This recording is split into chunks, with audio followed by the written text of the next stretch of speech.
My apartment complex didn't do traditional trick or treating on Halloween.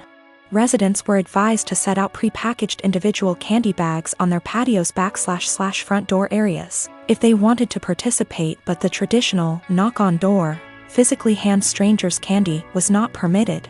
So, Halloween comes and the kids are all dressed up and each building has a scheduled time where the kids go door to door. I ended up having to work late, so my neighbor offered to walk my kids around with hers at our building's scheduled time. About 45 minutes later, my kids came home with a small bucket of candy. 6 little goodie bags each from individual apartments that participated. Everything was fine. And my kids didn't say anything weird had happened. They were just excited to eat candy once they got home. The next day I took my kids to the park directly across from our apartment complex. My neighbor was there with her kids as well. The kids were playing and she took out one of those individual goodie bags with candy in it from her purse and started to loudly rummage in it. She ate several pieces of candy and my daughter eventually noticed. Ran up and asked if she could have a piece, and my neighbor responded, "Nope, this is my tax candy. Remember that this was my reward for taking you trick or treating last night." I was a little weirded out by that statement and asked what she meant. She said that since she is the one who had to take the kids out, she took 5 bags from each of my kids as a tax. Her son then chimes in and said, "You only took 2 bags from us." She responded with, "But I'm your mom. I was doing OP a favor so they get a higher candy tax." I was thinking about how to respond when I noticed that she was holding a Starburst candy and decided to just smile and nod and go back to watching my kids. I let her continue to finish off the bag of candy and then said, "Hey, aren't you vegan? You know a lot of those candies are made with animal products, right?"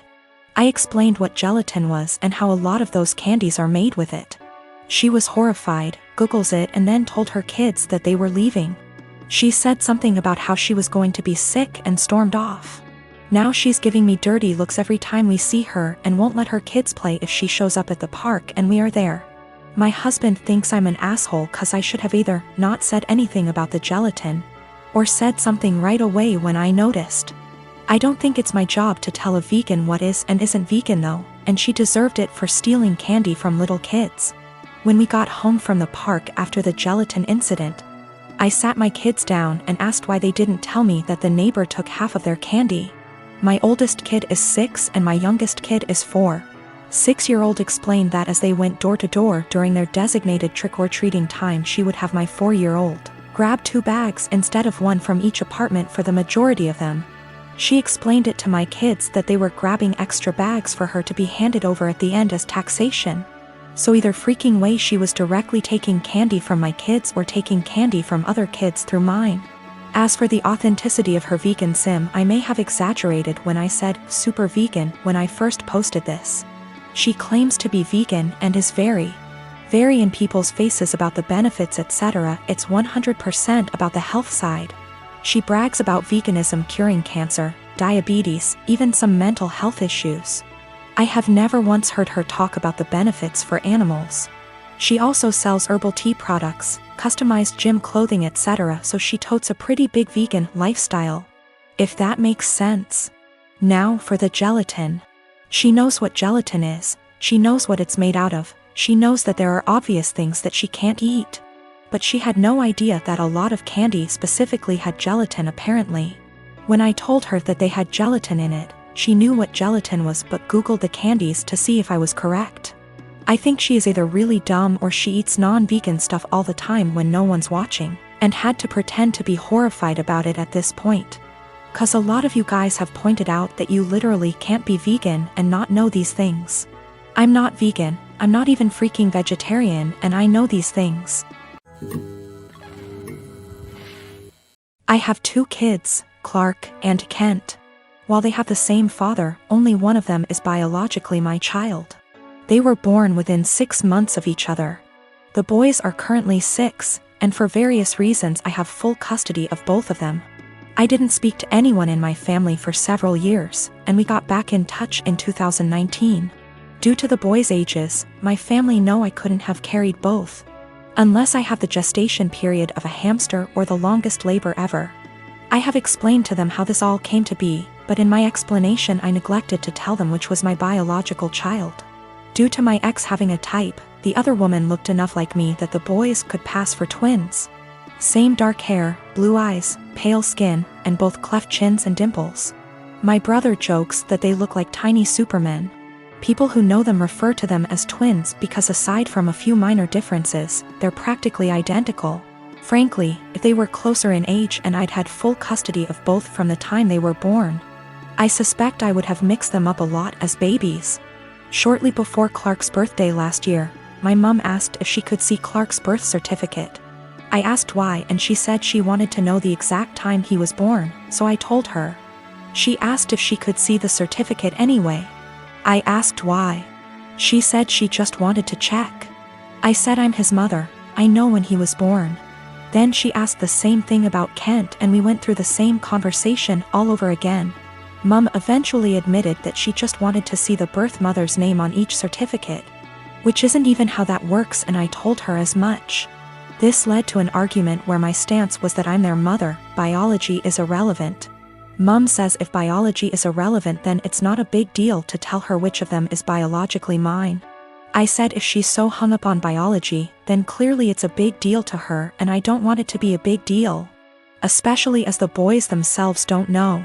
Mum feels this is incredibly selfish, narcissistic, and overall wrong. She feels that if biology isn't such a big issue, then I should have no problem telling her whether Clark or Kent is my biological son. And that accusing her of potential favoritism or something similar with her bio-grandchild is an unfair judgment, with no actual reasoning to it.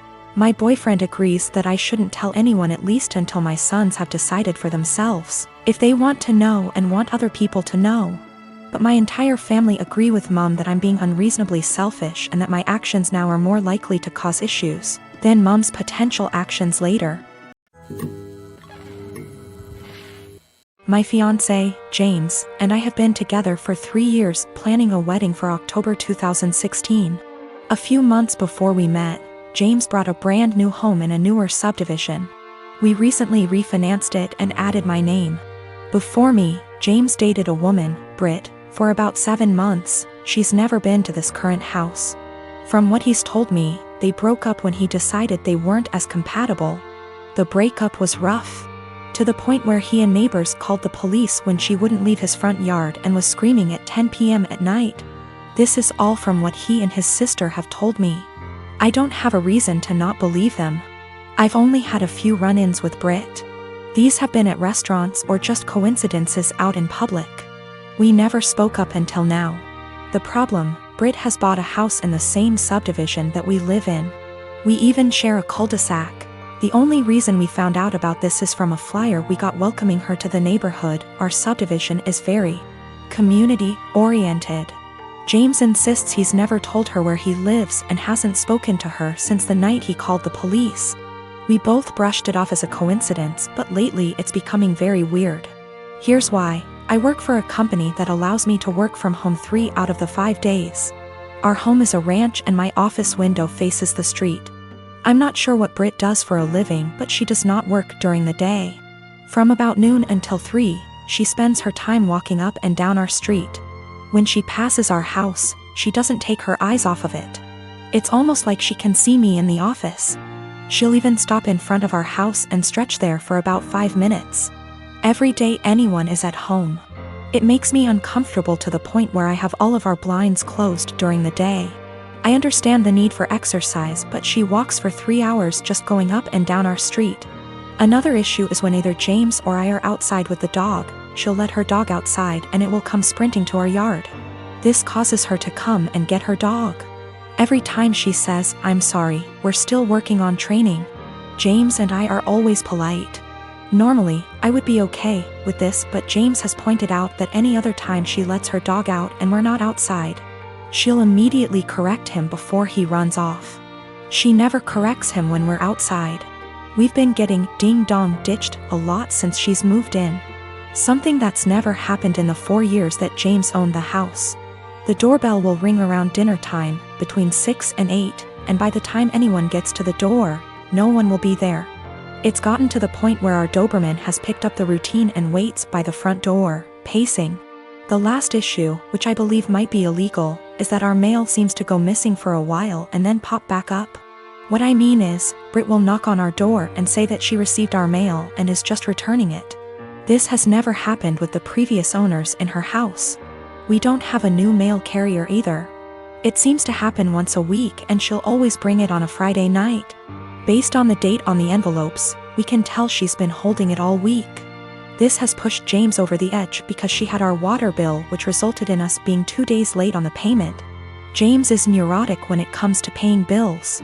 Every time I have to convince him not to go over and yell at her because we haven't actually caught her taking it out of our mailbox as much as I try to monitor it. She usually gets 2 days worth of mail because those are the days I'm not working from home. The other days I get it right away. I'm not sure what to do at this point. I don't want to piss her off by confronting her, but how can I get her to stop? She's making us nervous and I feel uncomfortable in my own yard most of the time because I know she is watching. I know this sounds strange, but I'm not sure if I can legally do anything about it. I don't have anything against her, it's just becoming an annoyance. I'm a student. I have a student bank account where my college gives me money for transport when we had physical classes or scholarship. These kind of bank accounts have no fees, but are age restricted, can't have one if you're over 25, and need an overseer. When I asked the bank about it, they told me it's just a security thing, so I chosen mom because she's more tech savvy than dad. Well, through some incredible luck I managed to get only top grades last year, so I was awarded a study scholarship. Great! I've been saving it up, looking forward to Worldwide Black Friday, eyeing an amazing drawing tablet. I do digital art on very old intros. The tablet I was eyeing is as big as my monitor. Is a display one and all around amazing. Black Friday rolls in, and Amazon, closest to me, has it in stock at an amazing price. A price I could afford. I was so damn happy, I ordered it. Then I got a notice that the bank refused the card. I emailed Amazon, their customer service is so fast, and we went over the card details and such, making sure it was all right. It was, and they advised me to call my bank. It was odd, I had bought things online in the past with this card and it went through. I had enough money for it, even extra, so I thought maybe they had technical difficulties. But it was too late in the day to call and they don't work weekends, so I left an email. Only to find out today that for big transactions they ask for agreement from the overseer and that mine canceled the transfer. I was like WTF and confronted mom about it, who throughout the weekend acted oblivious. And she told me that of course she couldn't let me throw money on something I don't need, and that I wouldn't have money for Christmas presents if I bought that. Then she had the audacity to ask me what I was planning to get my family this year. I told her that they won't get anything more than a bread shadow from me, and I went to my room and cried on the carpet. I missed out on the offer, I can't afford the tablet anymore, and it's all because mom wanted Christmas gifts. And no, I won't get her anything. Last year she got me a blouse too small for me that she later took for herself. She can gift herself this year too. Bread shadow, expression for nothing in my language. I'm going to make dad the overseer and also open an account at another bank, a normal one, and transfer the money in small amounts to that one so I don't bother dad with it. Also considering asking him just to be for form and the app to be on my phone so I'll be my own overseer. I am an adult in my country, I'm 20, going to be 21 in April. The law asks my parents to support me until I finish my studies, or at least until I'm 26. But I plan on moving out sooner. I'll do gift my sister and dad, they have nothing to do with the incident and I love them lots. I love mom too, but can't put up with her attitude any longer. Regarding what I'll give her, not sure yet. She didn't react like that because she got me the tablet already, it's not her character to get me something she can't use. Regarding the gift dad's planning on, and which she'll claim is from both of them, dad is going to build a bigger enclosure for my lizard. I may wrap my lizard's old branches nice and give those to mom, as per Christmas traditions regarding naughty kids. And she doesn't like my scaly boy at all, so double points I goose. People saying that a drawing tablet is useless. But the question was if I was an A for the way I reacted and my decision to not give her a gift anymore. As it's my money, I literally can do whatever I wish with it, and a display drawing tablet is incredibly useful for an aspiring digital artist as myself.